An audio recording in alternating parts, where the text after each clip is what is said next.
Assalamualaikum warahmatullahi wabarakatuh. Waalaikumsalam warahmatullahi. Saya Rizky Ardiani, CGP Angkatan 6 dari Kabupaten Gayo Luas bersama rekan saya Ibu Supiani. Kami berdua dari SMP Negeri 1 Tripejaya. Pada pertemuan kali ini, kami akan mencoba mempraktekkan coaching untuk supervisi akademik. Coaching untuk supervisi akademik sendiri terdiri dari 3 tahapan. Yang pertama tahap pra-observasi, yang kedua tahap observasi, dan yang ketiga adalah tahap pasca observasi. Nah, dalam pertemuan kali ini, pertama kami akan melaksanakan tahap pra-observasi. Semoga tayangan ini bermanfaat, memberikan banyak manfaat, dan selamat menyaksikan. Selamat siang Bu Supiani. Selamat siang, Rizky. Apakah Bu Supiani sibuk? Alhamdulillah untuk hari ini tidak. Saya sedikit mengganggu Ibu, kita berbincang-bincang santai aja hari ini Bu ya. Boleh Bu, silakan. Jadi pada kali ini kita kan sebelum kita melaksanakan observasi nanti besok pada hari Kamis rencananya Bu ya. Hari ini kita pra-observasi dulu. Kita akan berbincang-bincang santai, nggak usah terlalu tegang kali kita Bu. Jadi yang pertama yang ingin saya tanyakan ini Bu, untuk kegiatan coaching dalam supervisi akademik ini, apa yang Ibu harapkan dalam kegiatan ini? Saya harapkan untuk coaching ini adanya bertukar pengalaman antara Ibu dengan saya, yang nantinya ada timbal balik yang akan menjadi stimulus bagi saya dalam pengembangan proses pembelajaran nantinya.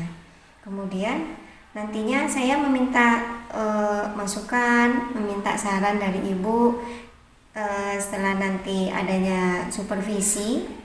Nanti kan Ibu yang tahu di mana letak kekurangan saya. Nah, nantinya kekurangan ini akan saya gunakan untuk memperbaiki bagi saya nantinya untuk proses pembelajaran di kelas. Jadi harapan Ibu tentang proses supervisi ini, Ibu harapkan kita bisa saling mengisi lah Bu ya, saling bantu-membantu bagaimana agar kita bisa lebih baik ke depannya. Oke Bu, dengan senang hati saya akan berusaha untuk menyampaikan apa yang bisa agar kita dapat sama-sama mendapatkan pembelajaran yang lebih baik ke depannya Bu ya. Oke, pertanyaan selanjutnya Bu, Ibu ini rencananya mau untuk program supervisi ini mau mengambil di kelas berapa? Kebetulan saya kan mengajar di pelajaran IPS terpadu. Pada saat nanti supervisi ini saya pas berada di kelas 9A. Kemudian materi yang akan saya sampaikan itu pada bab 3, yaitu tentang ekonomi kreatifnya. Oh, berarti ini nanti kita masuk ke kelas 9A di materi ekonomi kreatif Bu ya, di bab 3-nya. Oke. Nah, dalam pembelajaran di kelas nanti tentunya kan Ibu sudah menyusun tadi tujuan pembelajaran yang Ibu inginkan untuk pembelajaran kali ini tuh apa Bu? Nah, tujuan yang pertama saya ingin peserta didik nanti bisa untuk menjelaskan apa pengertian dari ekonomi kreatif. Kemudian nantinya anak didik ini bisa memahami ekonomi kreatif itu seperti apa. Kemudian dia bisa merealisasikan bentuk dari ekonomi kreatif yang dipelajari nanti itu di kehidupan dia nantinya. Oh, berarti tujuan pembelajarannya Ibu ingin mengetahui anak-anak bagaimana daya tangkap anak-anak tentang pengertian ekonomi kreatif itu sendiri dan bagaimana anak-anak mengaplikasikannya di dalam kehidupan sehari-hari nanti. Oke, sangat bagus sekali. Untuk area pengembangan dalam pembelajaran yang hendak Ibu capai ini dalam pembelajaran ini apa Bu? Yang pertama saya akan tujuannya itu tentang kognitif peserta didik, yaitu dia bisa memahami betul tentang ekonomi kreatif. Karena kalau dilihat dari ekonomi kreatif ini kan sebenarnya ada dalam lingkup keseharian anak-anak, yang kadang-kadang anak-anak itu tidak paham ini sebenarnya loh ekonomi kreatif. Nah, seperti itu. Kemudian yang kedua, anak-anak ini nantinya bisa aktif dalam pembelajaran IPS khususnya tentang ekonomi kreatif ini. Jadi dia bisa memanfaatkan segala sesuatu yang ada di sekitar dia berada gitu. Oh, jadi yang ingin Ibu kembangkan yang pertama tingkat kognitif siswa ini dalam pembelajaran ekonomi kreatif dan tingkat keaktifan siswa. Ini saya tanya lagi tapi sedikit kita berbicara agak luas nih Bu tentang pelajaran IPS-nya. Dalam mata pelajaran IPS yang Ibu ampu itu dari Ibu mengampu kelas 7, kelas 8 dan kelas 9 itu tentunya kan pasti ada materi yang kita merasa kita itu sulit dalam menyampaikan ataupun kita sudah merasa bagus penyampaiannya tapi kok anak-anak daya tangkapnya kok kurang atau kita merasa kurang puas kok anak-anak nilainya segini, itu ada nggak Bu? Namanya saja udah jelas IPS terpadu. Berarti ini kan terdiri dari beberapa bidang studi yang dipadukan. Ada geografi, ada sejarah, ekonomi, kemudian sosiologi Bu. Nah, dari 4 bidang studi ini yang menurut saya itu sulit itu pelajaran sejarah. Karena satu, kalau sejarah itu kan harus banyak bercerita alias ceramah. Nah, ini yang membuat anak-anak itu menjadi jenuh alias ngantuk. Apalagi kalau jam-jam terakhir.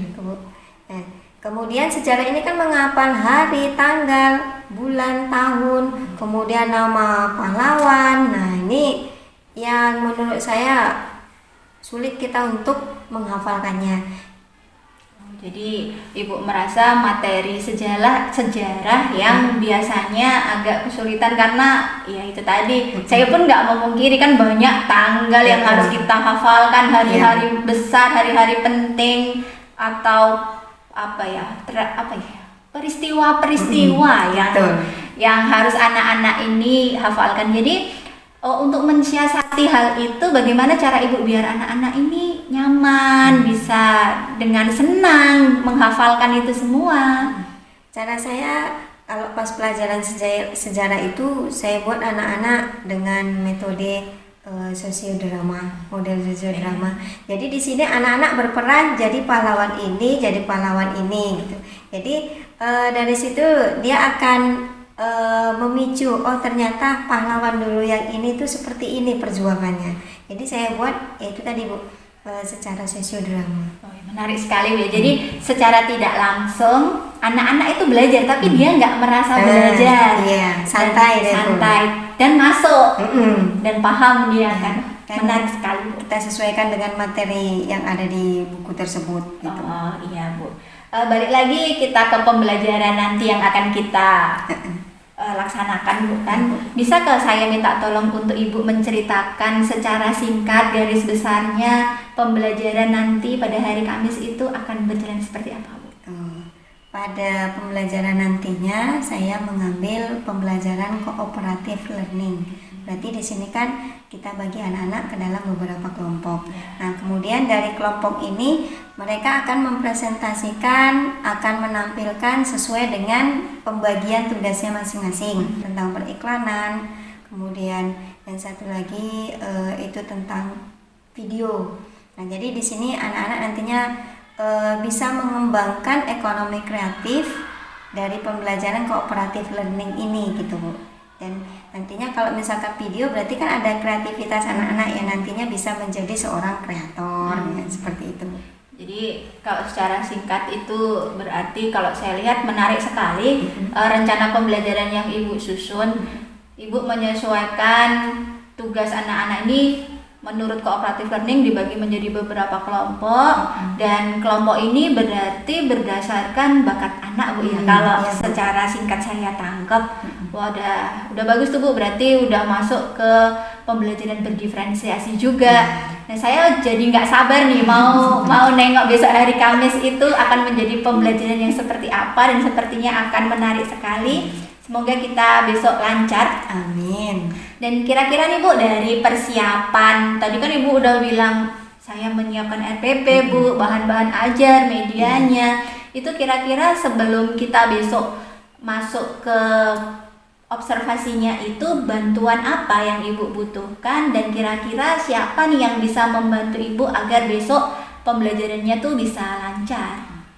Untuk persiapan pembelajaran besok di dalam ruangan Bu, karena di tempat kita ini kan untuk listrik kurang mendukung di kelas. Nah, jadi saya meminta bantuan kepada petugas lab karena di situ di lab tersebut untuk listrik itu memadai. Jadi saya mau minta bantu kepala labnya untuk membantu saya mempersiapkan pembelajaran besok nantinya. Oh, berarti Ibu meminta kepala lab ya, meminta bantuan kepala lab Pak Yos Bu ya. Apakah sudah dihubungi Pak Yosnya? Alhamdulillah tadi Bu sudah, dan beliau bersedia. Oh ya, alhamdulillah, pastinya bersedia karena untuk kelancaran kita bersama kan Bu kan. Oke, yang selanjutnya Bu, tentunya kita sebagai pribadi seorang guru itu pastinya kita ingin selalu meningkatkan kompetensi diri. Nah, dalam upaya peningkatan kompetensi diri yang ada di dalam diri Bu Supi ini, kira-kira dalam segi apa yang ingin Ibu tingkatkan dari kompetensi dalam diri Ibu, dan apa yang dapat saya bantu untuk itu? Di sini saya merasa sayanya yang kurang untuk menguasai IT Bu. Nah, jadi mungkin nanti di sini saya bisa minta bantuan sama Bu Rizky tentang IT tersebut, apalagi yang berkaitan tentang pembelajaran itu yang terbaru sekarang kan seperti pakai Canva. Nah, kemudian pakai yang lain itu kan masih banyak lagi Bu. Jadi saya minta bantuan sama Ibu nanti tentang penguasaan IT saya. Jadi Ibu ingin meningkatkan kemampuan dalam bidang IT terutama Canva. Kalau saya tengok sih sebetulnya sudah bagus kompetensi dalam diri Ibu, tapi memang ya wajar sebagai guru kan kita kan nggak puas karena guru itu selalu belajar dan belajar. Oke Bu, nanti akan saya bantu semaksimal saya untuk kita lebih belajar mempelajari tentang Canva. Bisa Bu saya bantu, nanti kita sisihkan waktu untuk kita belajar Canva sama-sama. Dan yang terakhir nih Bu, strategi dari dalam diri Ibu. Tadi kan Ibu pasti ada yang ingin ditingkatkan dalam diri. Jadi upaya apa saja yang sudah Ibu lakukan nih selama ini dalam upaya peningkatan kompetensi diri ini? Pertama ya, namanya kita guru kan harus banyak belajar dan terus belajar mengikuti perkembangan zaman Bu ya. Nah, jadi saya juga belajar tentang itu, cuman belum dikatakan sebagai seorang yang mahir gitu. Nah, jadi untuk lebih kita bisa belajar tentang itu, menambah ilmu, bisa ikut pelatihan di MGMP. Nah, jadinya di situ nanti kita banyak bertambah ilmu kita, dan itu bisa nantinya diimplementasikan dalam proses pembelajaran di kelas nantinya. Oke, jadi Bu Supi selalu dan terus belajar dengan mengikuti berbagai macam pelatihan melalui MGMP juga, biar kita bisa terus meningkatkan kemampuan diri kita. Oke. Terima kasih Bu Supi untuk hari ini. Demikian tahap praobservasi yang sudah saya dan Bu Supi laksanakan. Semoga besok untuk kegiatan observasi akan berjalan lancar. Mohon doanya agar kegiatan besok berjalan lancar dan sesuai dengan harapan kami. Terima kasih. Wassalamualaikum warahmatullahi wabarakatuh. Waalaikumsalam warahmatullahi wabarakatuh.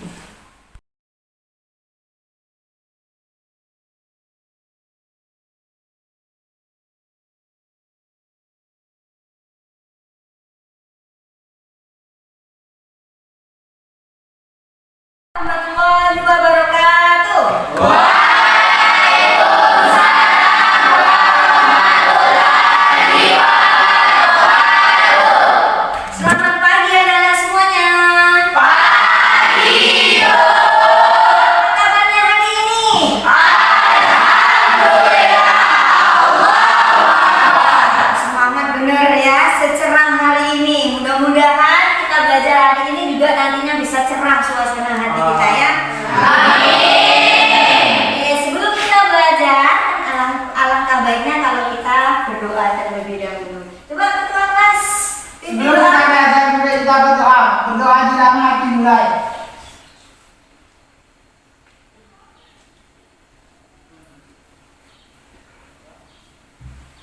Berdoa selesai.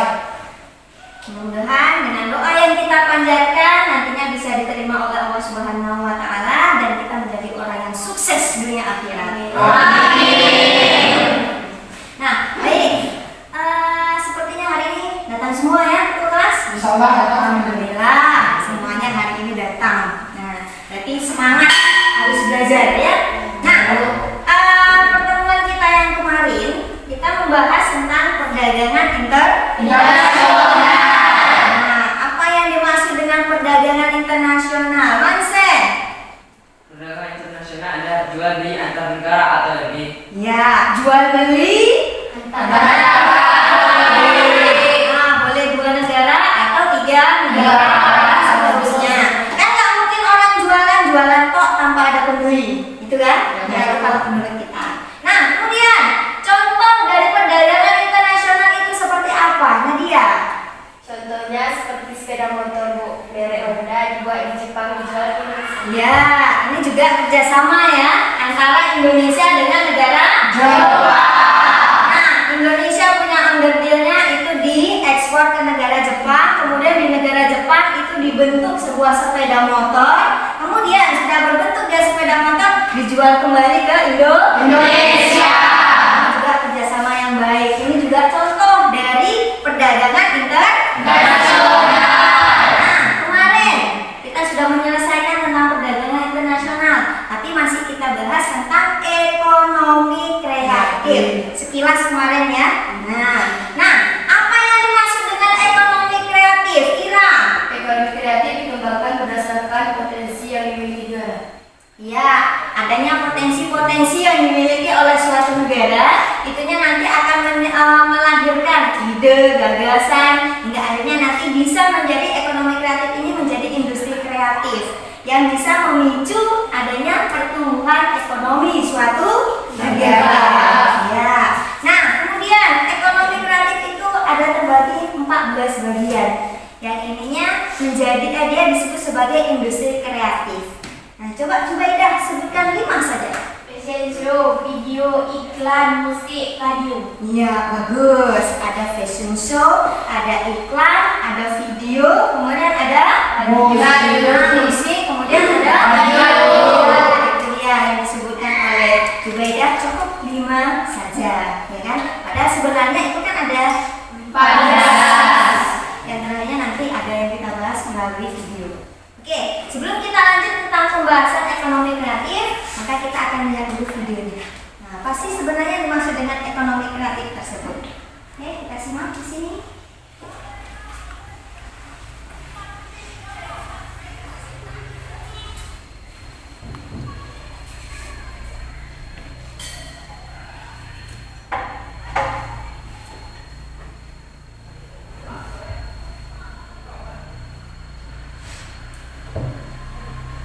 Selamat pagi anak-anak.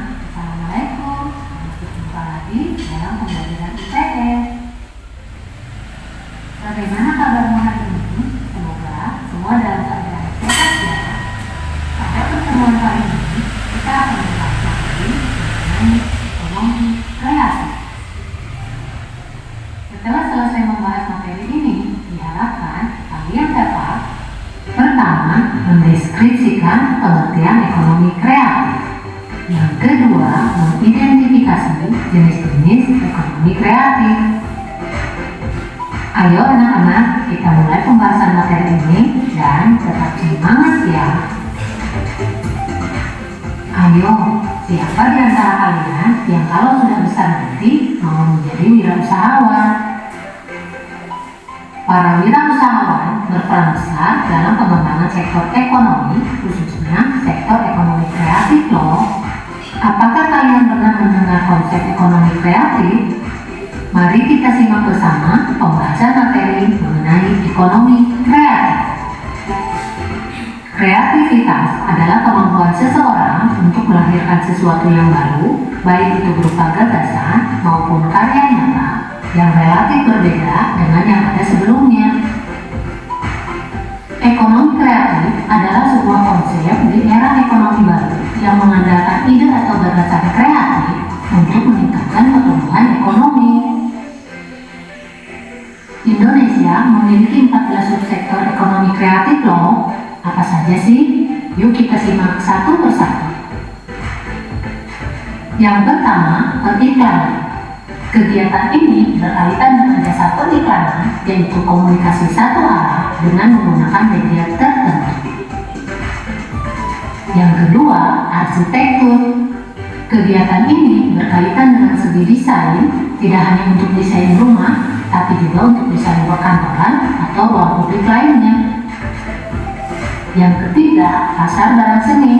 Kegiatan ini berkaitan dengan perdagangan barang-barang asli, unik, dan langka, serta memiliki nilai estetika seni dan sejarah yang tinggi. Yang keempat, kerajinan. Kegiatan ini berkaitan dengan kreasi, produksi, dan distribusi produk yang dibuat atau dihasilkan oleh tenaga pengrajin yang berawal dari desain awal sampai proses penyelesaian produknya.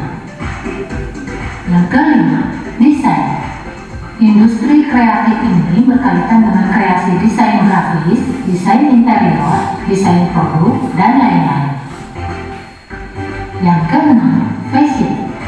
Kegiatan ini berkaitan dengan kreasi desain pakaian, desain alas kaki, dan desain aksesori model lainnya. Yang ketujuh, video, film, dan fotografi. Kegiatan ini berkaitan dengan kreasi produksi video, film, dan jasa fotografi, serta distribusi rekaman video dan film.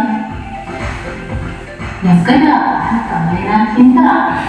Kegiatan ini berkaitan dengan kreasi, produksi, dan distribusi permainan komputer dan video yang bersifat hiburan, ketangkasan, dan edukasi. Kesembilan, ada musik. Kegiatan ini berkaitan dengan kreasi atau komposisi, pertunjukan, dan distribusi dari rekaman suara. Yang ke-10, ada seni pertunjukan. Kegiatan ini berkaitan dengan usaha pengembangan konten produksi pertunjukan.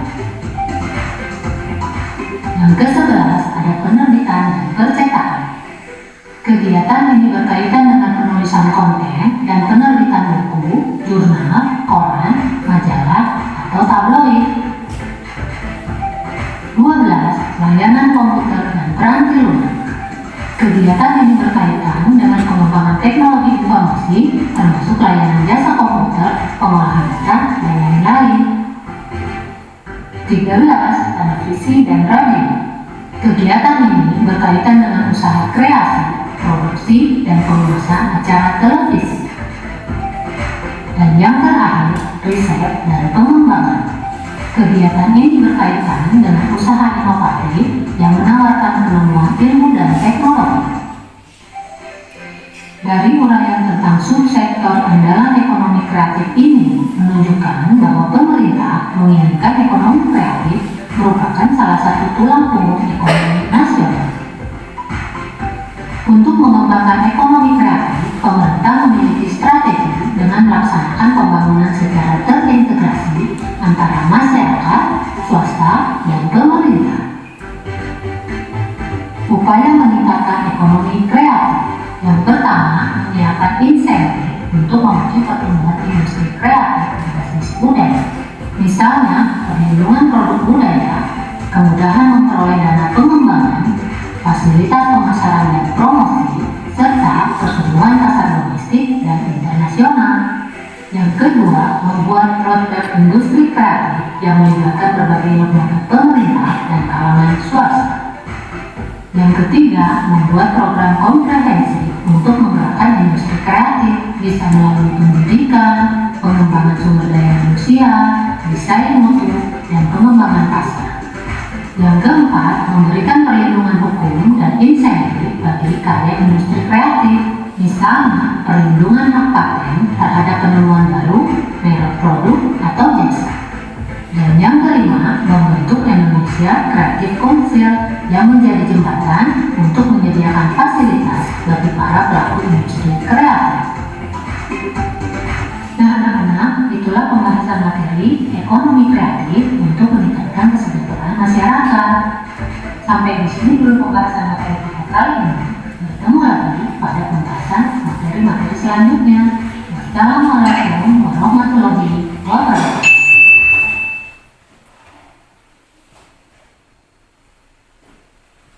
Baik, itu tadi tentang video 14 subsektor dari ekonomi kreatif. Yang pertama tadi ada tentang periklanan.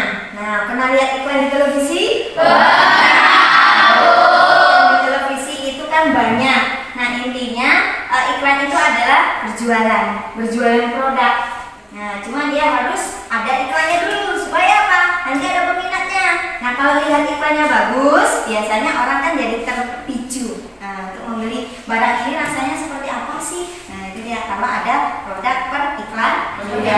Nah, kemudian ada mengenai tentang arsitek. Kalau orangnya disebut sebagai arsitektur. Nah, contoh kalau arsitektur yang ternama di Indonesia itu adalah Bapak Gubernur Jawa Barat, yaitu Bapak Ridwan Kamil. Nah, beliau salah satunya itu adalah yang sekarang lagi viral, itu ada Masjid Al-Jabar yang ada di Jawa Barat. Nah, itu mengambil konsep dari ilmu matematika, Al-Jabar. Nah, jadi masjidnya ini megah, kemudian dia seolah-olah terapung. Nah, ya jadi itu contoh dari arsitek dari seorang Bapak Ridwan Kamil. Nah, kemudian ada yang berkaitan dengan kerajinan tangan. Nah, saya rasa kalau di tempat kita ini kan ada contoh dari kerajinan tangan yang khusus dibuat oleh masyarakat Gayo Lues, ya kan? Nah, kira-kira apa? Ya, sumpit yang terbuat dari kalau yang di sini itu namanya bengkuang. Kalau bahasa Indonesia itu bengkuang itu buah. Nah, kemudian kalau di sini itu namanya bengkuang, tapi dia kalau di bahasa Indonesia kan itu menjadi pandan berduri. Nah, jadi kalau mau cara pembuatan sumpitnya itu kan harus diambil dulu, kemudian dibuang duri-durinya ya. Kalau nggak dibuang duri-durinya nanti kan berbahaya. Nah, ini nanti bisa menjadi sumpit. Kalau di sini namanya tape. Kemudian bisa juga dibentuk dia menjadi alas atau tikar. Nah, itu khusus kerajinan tangan yang ada di sini. Nah, kemudian yang selanjutnya nanti ada berkaitan dengan fashion. Nah, pakaian berarti ya. Nah, kalau jenis pakaian, nah nggak usah jauh-jauh di kota besar, di tempat kita aja kalau khusus pakaian itu banyak modelnya. Apalagi khusus yang perempuan. Hampir setiap hari, setiap minggu, setiap bulan itu udah ganti lagi model baju, ya kan? Nah, itu dia. Nah, kemudian yang selanjutnya itu ada berkaitan dengan musik. Ada di sini yang nggak suka musik? Enggak. Rata-rata ya. Nah, kita yang ada di sini itu semuanya suka musik. Walaupun nggak pandai nyanyi, kalau misalkan dengan musik, mungkin tangannya bisa bergerak, ya kan? Kepalanya bisa bergerak, ya. Karena itu tadi. Artinya apa? Seperti kesetrum ya kalau udah kena musiknya. Nah, kemudian ada yang berkaitan dengan percetakan. Kalau percetakan itu seperti buku paket kita, itu kan dicetak. Nah, itu yang menerbitkan siapa? Itu kan dari kementerian. Nah, itu khusus untuk anak sekolah. Nah, kemudian ada berkaitan dengan desain. Apa itu desain? Ada seorang desainer. Contohnya Ivan Gunawan. Nah, berarti dia kerjaannya apa? Iya, menggambar, membuat pola baju, sehingga membawa beliau itu menjadi seorang desainer ternama dari Indonesia. Nah, itu tadi. Nah, dari beberapa 14 subsektor, nah saya rasa itu nanti bisa dilanjutkan dengan membaca buku di buku paket kita. Ya, semuanya itu jumlahnya ada 14. Nah, kemudian saya mau membagi kelompok ya. Nah, kelompoknya ini tidak dari 14 subsektor tersebut, tapi kita mengambil 4 tim saja. Nah, nanti ada tim periklanan, kemudian ada tim musik, kemudian ada tim editor video, kemudian satu lagi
dan ini merupakan kegiatan siswa dari Saman dan merupakan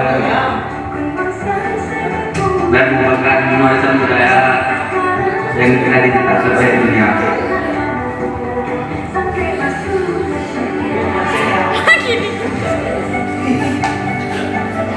Gerakannya bagus sekali.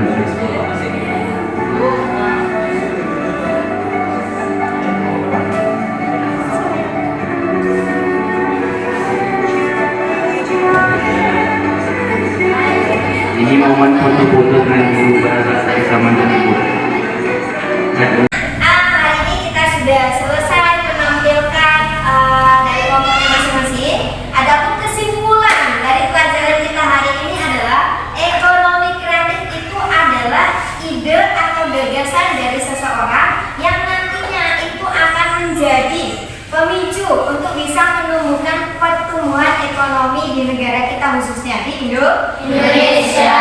Nah, jadi bisa nantinya mengurangi angka pengangguran, bisa membuka lapangan pekerjaan. Nah, kemudian ini akan menjadikan ekonomi kreatif ini bisa menjadi untuk nanti kesejahteraan dari masyarakat Indonesia itu sendiri, karena angka penganggurannya berkurang, kemudian masyarakat Indonesia itu jadi kreatif. Nah, itu yang bisa nantinya untuk menaikkan ataupun meningkatkan pertumbuhan ekonomi di Indonesia. Baik, sebelum kita tutup, kira-kira ada yang mau bertanya? Ya, Pandi. Apa kunci menjadi pengusaha yang sukses? Pertanyaan yang bagus. Apa sih kunci untuk menjadi pengusaha atau wirausahawan yang sukses? Nah, tentunya yang pertama kita harus beribadah, ya. Nah, karena apapun ceritanya kita tetap harus pasrahkan diri kepada Allah. Nah, ibadah disertai dengan ikhtiar dan doa. Kemudian belajar dari pengalaman. Nah, kalau seumpamanya gagal, coba lagi. Nah, karena pengalaman itu adalah guru paling berharga untuk kita. Kemudian tetap tekun belajar. Nah, itu ya. Nah, kemudian optimis. Artinya apa? Kalau kita punya sesuatu yang kita inginkan, kita harus mencapai tersebut. Itu namanya optimis. Kita cari caranya supaya dapat. Nah, kalau seumpamanya itu kita belum mendapatkan yang kita inginkan tersebut, berarti anggap saja itu belum rezeki dan kita tidak boleh frustasi. Karena ingat, Allah tidak akan menggantikan rezeki seseorang, kan gitu kan? Nah, rezeki seseorang atau rezeki makhluknya itu masing-masing sudah ditentukan. Nah, jadi kita tidak boleh frustasi. Nah, sebelum juga kita tutup, dan saya mau ngasih tugas kalian nanti di rumah. Tugasnya adalah masing-masing nanti di sini kan kita ada kerajinan tangan seperti yang tadi kita ungkapkan tadi di pertama, kita ada sumpit ya. Jadi untuk pertemuan selanjutnya saya mau kalau untuk yang perempuan nantinya membuat sumpit, kalau yang laki-laki buat alas atau tikar. Nah, itu silakan dibawa nanti untuk pertemuan yang akan datang. Bisa dipahami? Bisa. Sebelum kita akhiri, mari bersama-sama kita mengucapkan lafaz hamdalah. Alhamdulillahirabbil alamin. Sekian pembelajaran kita hari ini. Assalamualaikum warahmatullahi wabarakatuh.